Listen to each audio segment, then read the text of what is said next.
Hi friends, OP இப்போ ஒரு பாட்டு பாட போகிறான். லைக் பண்ணுங்கள், கமெண்ட் பண்ணுங்கள். பாடுற ஓபி.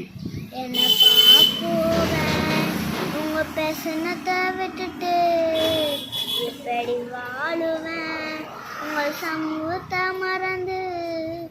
அப்பா நீங்கள் எனக்கு இருக்க பயமில்லையே, உங்கள் தவத்தை நீங்கள் சுமந்து கொள்ள கலக்கமில்லையே. நீங்கள் போதும், நீங்கள் போதும், நீங்கள் போதும். எதிர்பார்க்க உறவுகள் எது திணிஞ்சாலும் எஷ்டாக என்னை நீ மறந்துடுவீரோ. எஷ்டா